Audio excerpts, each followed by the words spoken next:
What's up, everybody? Trey Griggs here, Beta Consulting Group, and you are here for episode 185 of Standing Out, a daily podcast about sales, marketing, and leadership, coming to you live from Dallas, Texas at the Women in Trucking Accelerate Conference. Let's go.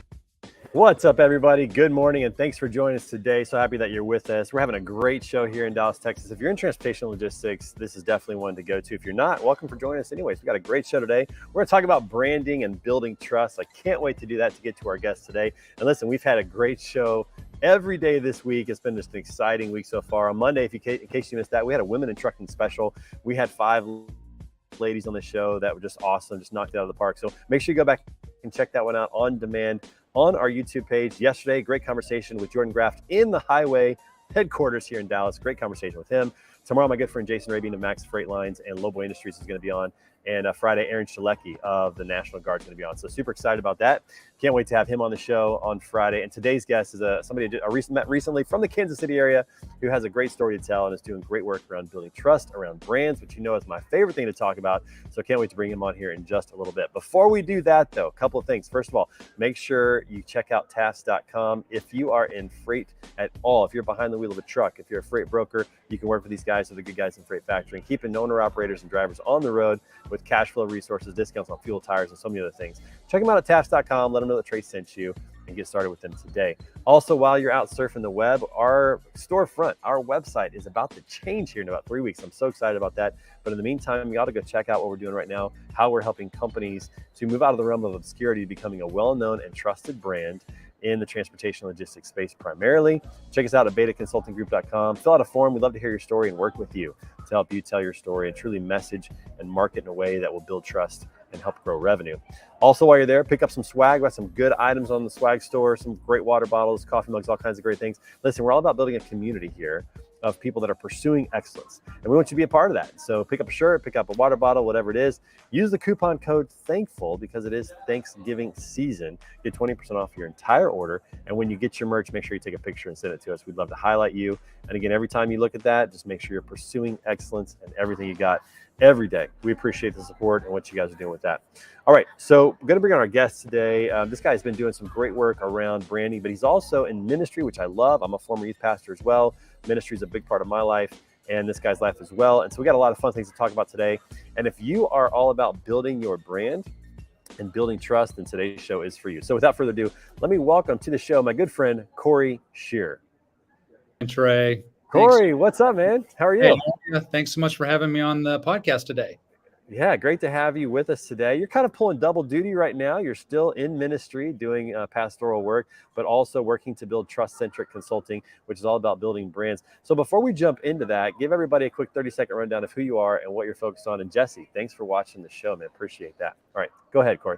You bet. So start with what matters most. My wife and I and our 4 kids, we live in Kansas City in the Liberty area, and we lived here for about 15 years. I am currently an executive pastor at a church here in Kansas City called Pleasant Valley Baptist Church. And then I also have a deep passion for growing just more and more trust within organizations, whether it's formally or informally. And that's been a pretty significant part of what I've been doing in all of my spare time, all of my free time right now.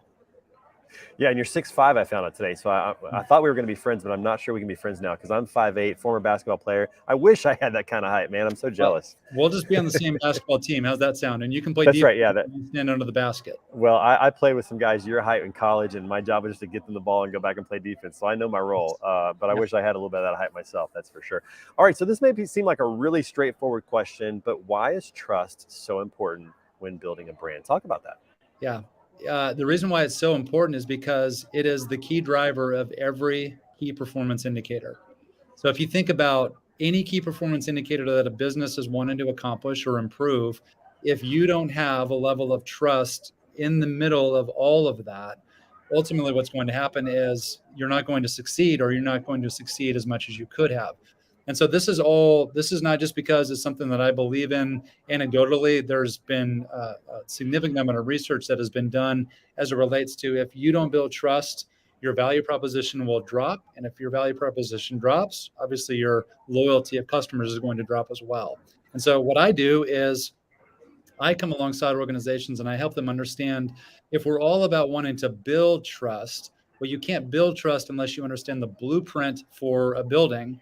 Because if you send someone out to go build something and you don't give them a blueprint, what they build is not going to be exactly what you expected, and it may actually be dangerous for the end user. And so what I do is I help people understand the architecture of trust, and that's scientifically, empirically proven. It's all data driven. And so because of that, we've got to be able to look at the data that's underlying all of this blueprint, so that we can with confidence move forward to build trust, so that our key performance indicators will be affected in a positive way. Yeah, I love talking about the idea of trust, because it really is an emotional response that people have when they trust somebody. Then they are more connected, they're more invested, they're more confident in what they're going to get or what that company can do. So trust really is the foundation in many ways of somebody becoming a loyal fan of your brand. I think that's where it comes back to, is you want to build fans of your customers, and that starts with trust, which is so great. What are some brands that you've just known out there that people might be aware of that you're really high on, that you think have done a great job of building trust? Yeah, there are many. For me as an Apple user, and I know that there's a debate, Apple versus other No, devices. there's no debate. For There's me, no debate. yeah, no debate at all. The reason why Apple, for me, I trust them, and the reason why I'm willing to pay the money that I do for their devices is it meets the criteria, the foundational criteria, the building blocks for what it means to build a trusted brand and to have trusted relationships. And the three things are: it's got to be competent, so it has to do what it says it's going to do. It has to solve a problem. And of all the problems that we have as far as our calendaring and our scheduling and communication, Apple devices do a great job of helping solve that problem. And then the brand or the person that we're dealing with, they have to demonstrate care for others, care for you. And so for me with Apple, whenever I have a problem with Apple, I can run to the Apple store. I can give them a call. They're going to do their very best to take care of it. They're obviously super busy, but at the end of the day, they solve problems. They create products with care, with my needs in their mind. And because of that, I'm loyal to their brand, because the value proposition is driven not by what the cost is, but by the trust that I have in that particular brand and product. Yeah, I think that's well said. And we might create a little controversy here, but if you're watching along right now, throw in your favorite brands in the comments, and maybe just a quick note about why you love that brand. For me, another one, because I'm an Apple guy too. I agree with everything you just said about Apple. I'll pay the extra money to have an Apple product, and if fully kind of drank the Kool-Aid, as they say, in terms of marketing. But one brand that I also really love is Chick-fil-A. They've done an incredible job of building trust and of communicating their value proposition. And what's crazy about that is when you see a brand that does a really good job of that, it naturally attracts the type of customers and employees that fit that brand, and it unattracts the ones that don't. And so, like when you go to Chick-fil-A, like I swear I tell people this all the time: if there are 20 cars in the Chick-fil-A drive-through, it doesn't deter me one bit from getting in the drive-through, because I know they're going to do a good job, and everybody who's there is pretty patient. Like nobody gets in the Chick-fil-A drive-through and starts honking their horn. It doesn't happen. I don't think I've ever heard that, because they've built this brand that attracts the right people, the trust that they have. And you said they've matched that criteria. They follow all three of those in terms of They expectations. do, and it matches within not only their practices and their food and their products, but it also matches with their people. And so they work really hard at that. The reason why we don't get frustrated in a drive-through at Chick-fil-A is because we are basically a part of a community of loyal followers. And when you're in Yeah. a community of loyal followers, you want to care for each other, because you all have that same level of loyalty for that shared brand. Yeah, that's so true. It's so critical. All right, so let's talk about some of the nuts and bolts. When you go in to work with a company and maybe they're doing an okay job, or maybe they're just really struggling or have never really done it, what are some of the things that you look for and that you really focus on to help them get started? Yeah, it's so interesting. I typically just start with a conversation with a leader about, tell me a little bit more about the key performance indicators that you're really focused on right now, or maybe some of the indicators of success that you're struggling to get to. And let's just tell me a little bit more about, what do you feel like is the root cause of that? Why is that so important for you to focus on right now? And then just share with me why is that on your mind right now as a leader of an organization? And then what we do is we start to unpack that a little bit more qualitatively. I try to listen actively to them. And then at that point, I share with them some of the high level framework around trust and some of the data that we have received. I co-authored a recent survey. It's called the National Survey on Brand and Trust. I co-authored it with a brand positioning expert. His name is Kurt Bartolich with Brand Certain, and we co-authored that data. So then what I'm able to do is bring to the table meaningful, proven, high confidence level data so that as I'm talking to leaders, they can connect with the data itself and start to move their strategy away from their emotion and more towards tactical ways that we can actually address some of these breaches or breakdowns of trust. And then at that point, it's just about applying the appropriate solution that our organization helps with, whether it's through one-on-one coaching, through a cohort experience, through survey building and assessment and benchmarking, through longer-term retainer engagement, or I've actually got some online course development that's occurring in the month of January to where we'll be able to distribute some of this content out to all of the employees of an organization. Yeah, no, it's wonderful. And is that study public? Like, can people, get their hands on that study and read through it?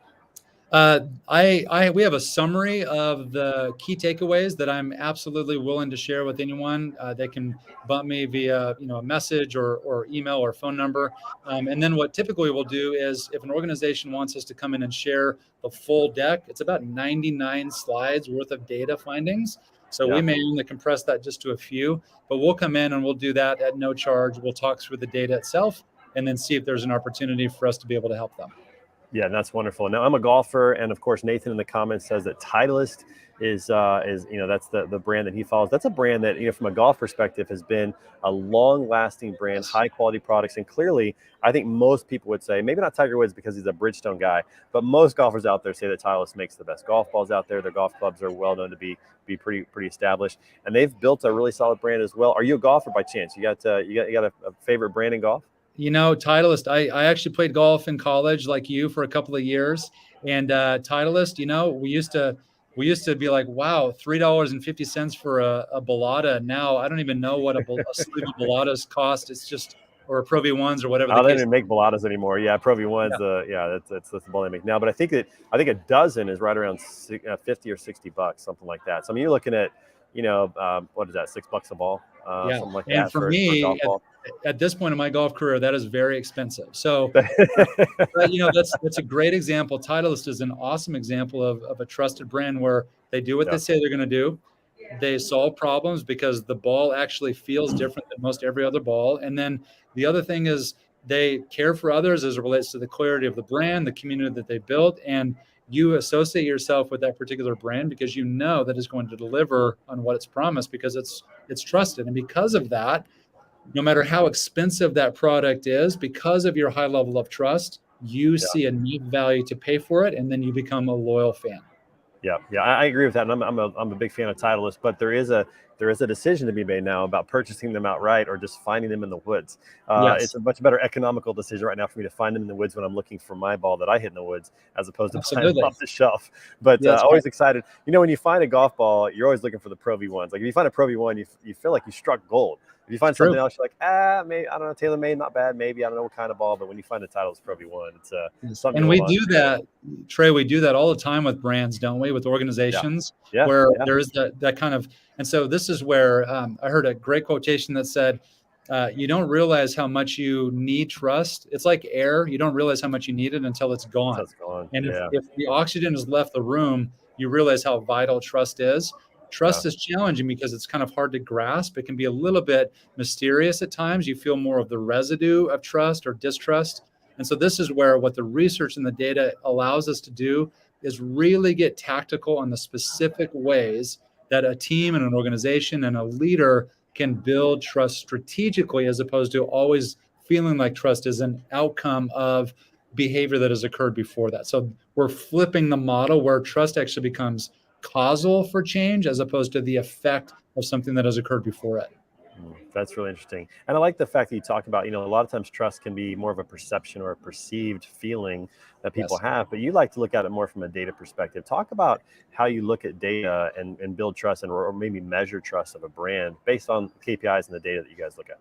Yeah, that's great. I'll give you just a couple of quick data points to kind of spur this part of the conversation. So, what the national data said, we surveyed over 1,600 people with a confidence level of 99% on the data. What the data says is across all industries, within an organization, the level of trust that employees have for their leaders is around 49%, 50%. So what that's saying is half of the employees in organizations do not have a high level of trust for their leaders. So that statistic alone, that now affects employee loyalty, referral of the employee to the product, or even working for that organization. It affects their work ethic. We ask specific questions about your willingness to work hard. So just that one data point, if you know that as a leader and you're able to assess that and now speak to that and build strategies to build that trust, whether it's competency or problem solving or care for others, imagine what just moving that percentage from 50% of trust to now 60% of trust, what that 10% applied to your organizational outcomes, what would that do to some of your key performance indicators? That's what we're talking about. That's how granular we want to get with the data, because otherwise the data becomes interesting, and I'm not concerned if someone finds the data interesting. I want the data to be actionable. I would much rather data be actionable than interesting. Yeah, that's a great point. I think that's awesome that you look at some of those key indicators and look at that as a way to make some change. When you're working with a company, what are some of those? So obviously, trust of employees is one you just referenced. What are some other data points that you like to focus on around building the brand? Because this is what's fascinating: is brand is not just an external exercise; it really is an internal exercise as well. I mean, there's an internal branding that goes on with your team, with your employees, with your partners, your vendors. There's that external branding as well. Talk about some of those indicators on both of those fronts. Yeah, with externally, what's so interesting is that externally there is, when even specifically in the topic of kind of the cancel culture reality, we actually measured that. And what we saw with the data is that when there is a high breach of that particular brand for various reasons, about 36% of the customers surveyed, they will leave that brand. They will say, I no longer want to be loyal to that brand. So that specifically shows that an organization, if they have a brand breach, if they show deep levels of incompetence or a lack of problem solving or a lack of care, and there's a Yeah. brand breach, what the data says is 36% of their customers will consider leaving and no longer being loyal to the brand. That's gigantic. That's a Yeah. huge implication. And so just that one data point alone also shows that if you can do all of the things necessary to build those building blocks of trust, now you increase the trust, you increase the value proposition, you increase the loyalty. So that's where we look at the data, we see it as a fact, and now we go, okay, what is it that we can actually do to fuel more trustworthy brands, more trustworthy people? Yeah, it goes into customer retention like crazy just to think about that. I mean, if 1 out of 3 customers are like, I don't want to be loyal to the brand, that has massive implications. And I think it goes, when you lose that trust as a brand, it's really hard to build it back up. You start to get a reputation around your performance and around what you deliver, and not being able to check off all those boxes that you talked about earlier in terms of a brand, trust in a brand. Corey, before we go any further, how can people connect with you and learn more about Trust Centric? Yeah, a couple of ways. First will be the more general. You can go to www.trustcentricconsulting.com, or if you want, just shoot me a text on my cell phone, and I'll give you the number. It's Wow. 816. Everybody write this down. There This you go, doesn't happen too often on the show. 518-8163, and just shoot me a text or give me a call. One of the things I wanted to share with you, Trey, as it relates to from a brand standpoint, what's so interesting is I think a lot of organizations, they want to have their messaging be clever and just something that kind of stands out. But what the data says is that only 15% of those surveyed said that the cleverness of their message is what was driving their loyalty to the brand. Only 15%. So what that says is customers would rather the product be communicated clearly as competent, as solving a problem, as caring Yeah. for others. It's not about cleverness, it's about clarity. Yeah. We talk about that a lot because we do a lot of messaging with clients, and we focus a lot on SEO. And when you think about, what are people actually searching for? What are their pain points and their problems that they're searching for versus what we think they actually want are two very different things. And when you're able to create content that matches up with what they're actually searching for based on SEO results, you get a much more effective, impact on your brand, even if maybe those clever aren't necessarily in there, the clarity beats the cleverness. I like that. That's a really good phrase to remember when we're thinking about branding and messaging, and just being very clear with our message, very clear with what we do, our mission, our vision, our core values, our competencies, just super clear on that. Makes a massive difference. So I think that's awesome. Absolutely. And as you do that, then now people start recommending you to that brand, which incidentally, the number one reason far and away that someone is willing to try a new brand is because it's been recommended to them by a family member or a friend. And Yeah, lowest on that list for a reason why someone would try a new brand is the number of likes on social media. That's the lowest return of the data. Yeah. That's really fascinating to hear. And I think it's just important to be kind of reminded of what's really important, especially in this day of vanity metrics and trying to really build a following or get likes on it.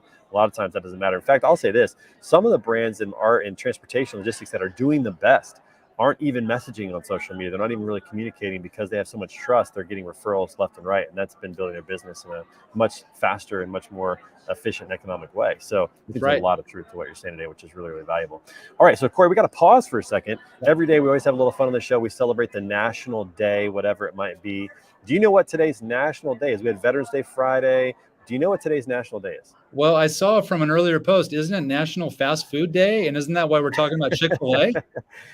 Well, it's maybe not why we're talking about Chick-fil-A, but it is National Fast Food Day. And so if at least if you're not talking about it, maybe go grab some today. Go grab a number one sandwich or something like that. I'm in Dallas today, and I've never had Whataburger. So today I'm going to go try. I got to go try Whataburger. We're going to document it a little bit, see how it goes. I've heard a lot of good things about it. Obviously, Patrick Mahomes, our quarterback for the Kansas City Chiefs, he loves Whataburger.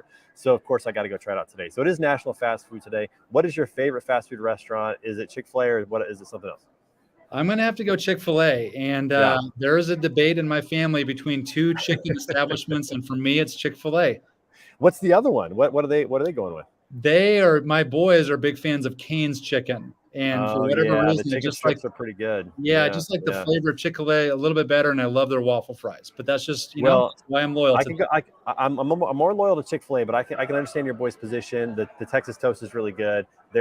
Cane's sauce is really, really good. So and they're a little more greasy. If you like greasy, that's a little bit, a little better in, but that's really good. I think that Chick-fil-A is one of my favorites as well. On our side, I really have gotten into Culver's.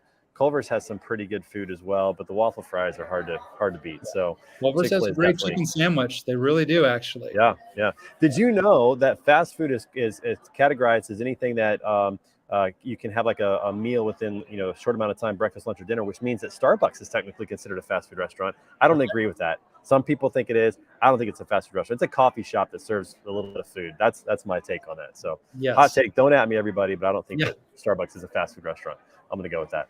All right. Last thing we got to do here before we jump back into this discussion about brand is we also like to have a random question of the day. And Cory, this question's so random, I haven't seen it yet. I don't know what it is. We always let our podcast director, Ruth, come up with this. And sometimes the questions are funny. Sometimes they're serious. Sometimes they're a good question. Sometimes, not as good. So let's see what the random question today is and what we're working with. All right. What does your perfect breakfast look like? Okay, this is a great question because I'm a breakfast guy. So I'm down with this. What's yours look like? Yeah, that is a great question. And I will go with the one that I have the highest frequency outside of my house, which is the Power Breakfast Quinoa Bowl from First Watch. And instead of doing the Italian sausage, I replace it with mushrooms because I'm a big mushroom fan. So that's my go-to, and I am loyal to First Watch, and I'm loyal to that particular breakfast. And I've been to First Watch, but that's more of a Kansas City chain. Yes. I don't think they're national. So if you're in Kansas City, you get a chance to go to First Watch, get the quinoa bowl, and replace the sausage with mushrooms. That's your pick. I'm a little bit more of like a traditional American breakfast kind of guy. So I'm looking at some eggs over easy, some crispy bacon. I really like sourdough toast. But then depending on the season, like right now, my favorite is to throw in some pumpkin pancakes on the side. So that to me is the perfect breakfast with some orange juice and chocolate milk. I go both. I go orange juice and chocolate milk. With all that, to me, that's the best breakfast possible. Those are in the comments. Tell us what your best breakfast is. Tell us what your perfect breakfast looks like. But for me, it's eggs over easy, crispy bacon, sourdough toast, and pumpkin pancakes. You give me that, I'm a very happy man with a little orange juice and chocolate milk. So that's the direction I'm going. Good question, Ruth. That's a good question. Yeah, I like that question. That's really good. All right. So, Cory, let me ask you this question. If a company is watching this and they're kind of like, well, I don't know if we really, I don't know where our brand is, or I'm not sure how we would do that. Yeah. What would be the kind of the first steps for them to figure out kind of where their brand is in all of this, like how to do that? What would you recommend outside of maybe reaching out to you, of course, to get started on that kind of thing? Yeah, it's really one question. And the question, it's a self-reflection question. And the question is, how trustworthy is our brand? And how trustworthy is our team? Because that now you're talking about the two most vital elements, where you have the trustworthiness perception from the outside and the trustworthiness perception from the inside. The employee question, the trustworthiness of your team, that is a very, very important question, because one of the things that is staggering about the data from the National Survey on Brand and Trust, we asked levels of perception of trustworthiness, and we asked leaders, and then we also asked all of the questions through the perception of someone who is furthest away from the leadership decisions that were being made. And there is a noticeable trust gap of between 25 and 35% gap between the perception of trustworthiness between the leader and those who are furthest away from the decision making. So not only does a leader need to ask themselves those questions, but they have to engage every person within their organization on their own perception. And if a leader says, I don't know how trustworthy our organization is, then there's an opportunity there to throw the start. flag. That's a red flag right there, right? And then if they say, I'm very confident in the trustworthiness of the organization, my second question to them would be, how do you specifically know? How do you know that? What is the quantitative data that shows you the measure of the trustworthiness within your brand or within your organization?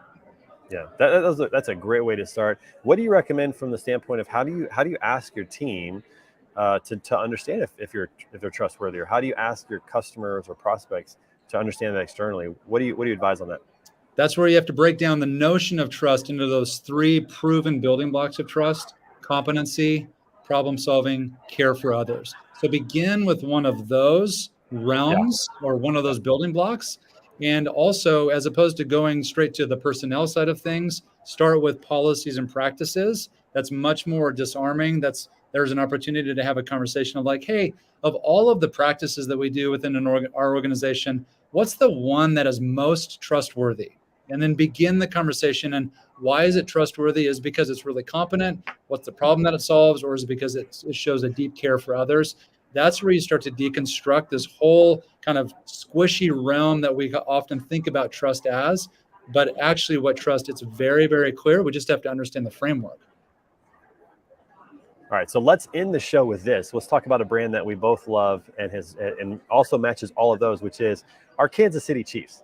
They're competent, they solve problems, and Patrick Mahomes has changed the culture in Kansas City around truly caring about fans, and they've responded in kind. I mean, the Chiefs right now got to be one of the most valuable brands in the NFL, obviously a winning brand. When you think about sports and loyalty to brands like that, how does that come into play? What do you think about the Chiefs and what Patrick Mahomes has done? Well, obviously his skill level, I mean, he's completely different level, but I really appreciate how the interaction between Patrick Mahomes, the rest of the team, even the coaching staff, obviously their branding is very, very sharp and it's consistent. They're partners, they're community partners. I know they're very, very intentional about that. And then just even seeing the loyalty of the fans where they're going 5, 6, 8, 10 hours in advance, and where the pre-event function, that actually is the function. And then it's like, by the way, we've got the game afterwards. So that's right. Tailgating, for people that don't know, like if you haven't been to a Chiefs game and you're going to go early, because tailgating is where it's all at. It's really, it is its own event. It is. People get there. Like for a 12 o'clock game, I used to work at the stadium in high school. And this was back we had Montana and had Allen. And I'd have to be there at 7 a.m. for a 12 o'clock game. And there were people already lined up every time when we would pull in at 7 a.m. People get there early. They get set up. They spend time there all day. It's an amazing culture, an amazing brand. And last question, is Mahomes your front runner right now for the MVP? There's a lot of debate right now. Is he your front runner for MVP? Honestly, I think we're going to have to see how the rest of the season goes. I think it's a little too early to tell, but he's going to be in the top 2 or 3, no doubt about it. He's so good. It's like Michael Jordan. Like it's weird when you think of how many MVPs Michael Jordan won. He didn't win that many, compared to how great he was. And I feel like Patrick Mahomes is unfortunately going to have that experience where every season he's leading or right up there in passing yards and in touchdowns and all that, but he He's not going to win a lot of MVPs, unfortunately, because people expect it. It's almost like he's just created this expectation level that if he meets it, people are not blown away and they don't vote for him from MVP.